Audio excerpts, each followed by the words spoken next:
नमस्कार बच्चों, मैं दीपक कुमार गोमू की पाठशाला से आपका पुनः स्वागत करता हूं।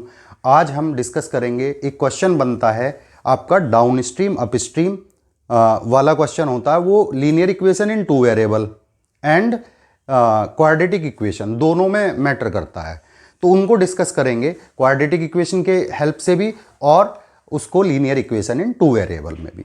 जैसे पहले समझना जरूरी है कि डाउन स्ट्रीम अप स्ट्रीम है क्या।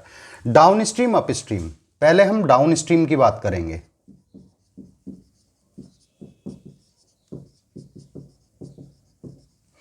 एक बोट डाउन स्ट्रीम का मतलब क्या होता है? आपकी बोट भी इधर जा रही है और आपकी स्ट्रीम मतलब नदी की धारा, पानी भी इधर बह रहा है, राइट। आपकी बोट भी इधर जा रही है, आपका पानी भी इधर जा रहा है, नदी की धारा भी। मान लिया इसकी speed x kilometre per our है और इसकी speed y kilometre per our है।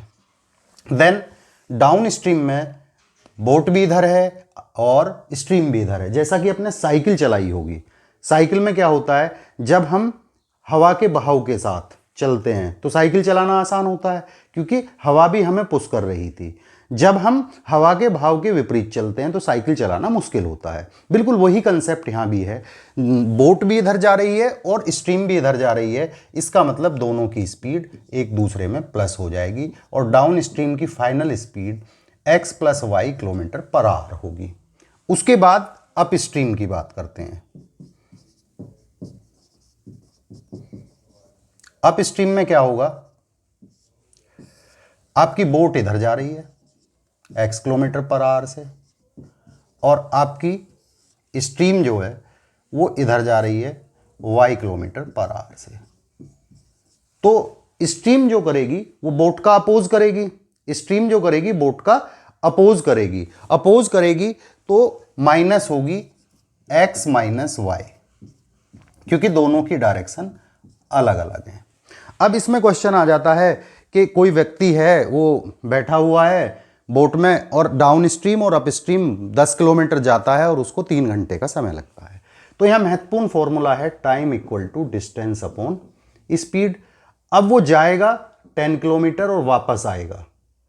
10 किलोमीटर जाने और आने में उसको 4 आवर का समय लगता है। तो यहां पर इक्वेशन बनेगी, यहां पर जो इक्वेशन बनेगी दैट इज जाएगा डाउन स्ट्रीम, टाइम बराबर distance upon speed, right. Time बराबर डिस्टेंस अपॉन स्पीड और प्लस 10 वापस आएगा अप स्ट्रीम। आने जाने का समय कितना है, 4 आवर है। इस तरीके से इक्वेशन बनेगी। इसके बाद वो बोल देंगे दूसरी इक्वेशन में कि वो 20 किलोमीटर गया और 20 किलोमीटर जाने और आने का जो टाइम का डिफरेंस है डाउन स्ट्रीम और अप स्ट्रीम में, जाने और वापस आने का जो डिफरेंस है वो 1 आवर है। 20 किलोमीटर आने और जाने का जो डिफरेंस है वो 1 आवर है। तब इक्वेशन कैसे बनाएं? अब यहाँ पे क्वेश्चन उठता है कि किसको किस में से माइनस करें। तो हमेशा याद रखिए, जिसका अब दो टाइम यहाँ पर बनेंगे, T1 20 अपॉन कितना हुआ जाने का समय ये बनेगा और आने का समय 20 अपॉन x माइनस वाई। इसमें बच्चे अक्सर कंफ्यूज रहते हैं। कैसे कंफ्यूज रहते हैं कि किसको पहले रखें किसको बाद में रखें। तो यहाँ पे पॉइंट ये नोट करना है, आपको डिनोमिनेटर पे ध्यान देना है क्योंकि न्यूमरेटर तो सेम है। स्पीड वाले क्वेश्चन में हमें डिनोमिनेटर पर बहुत सावधानी से ध्यान देना है। कैसे ध्यान देंगे कि जाने और आने में, जाने और आने के समय 1 आवर 2 आवर कुछ भी डिफरेंस दे सकते हैं। वो जिसका डिनोमिनेटर ज़्यादा होगा वही टाइम कम होगा, जिसका डिनोमिनेटर ज़्यादा होगा वही टाइम जो होगा वो कम होगा। जिसका डिनोमिनेटर कम होगा यानी कि स्पीड कम हो गई तो उसमें टाइम ज़्यादा लगेगा। तब हम लिखेंगे 20 upon X minus Y minus 20 upon X plus Y equals to 1। उम्मीद करता हूं आपको ये बिल्कुल समझ आ गया होगा। डिफरेंस में जो मेन पॉइंट है वो डिफरेंस है कि किसको पहले रखें। तो जिसकी स्पीड कम होगी, जिसका डिनोमिनेटर छोटा होगा वही टाइम आपको पहले रखना है। देन यू कैन लेट कर सकते हैं आप 1 upon X plus Y equals to A, 1 upon X minus Y equals to B. Linear equation in two variable में इस तरीके से ये इक्वेशन सोल्व हो सकती है। इसके बाद हम चर्चा करते हैं किसके बारे में, डाउन स्ट्रीम अप स्ट्रीम का ही क्वेश्चन है कि अभी क्या करेंगे। अब बोट की स्पीड दे दे, वो स्ट्रीम की स्पीड दे दी उसने कि जी इसकी जो स्पीड है वो 5 किलोमीटर पर आवर है, ये 5 दे दी, यहां भी 5 हो गई और यहां भी 5 हो गई। तब वो दो इक्वेशन नहीं बोलेगा, तब वो क्या बोलेगा कि यहां पर जो है डिफरेंस,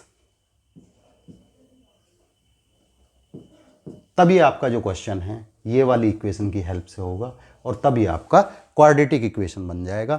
दोनों स्पीड अननोन नहीं है। क्वाड्रेटिक इक्वेशन में 1 वेरिएबल अननोन होता है और लीनियर इक्वेशन इन 2 वेरिएबल में 2 वेरिएबल अननोन होते हैं। तब भी हमें एरोप्लेन का भी क्वेश्चन आता है कि एक एरोप्लेन है, पहले 1500 किलोमीटर जाना है, पहले उसकी स्पीड कुछ थी, फिर उसकी स्पीड 100 किलोमीटर पर आवर बढ़ा दी। 100 किलोमीटर पर आवर बढ़ाने पर उसका टाइम डिफरेंस जो था वो 2 आवर हो गया।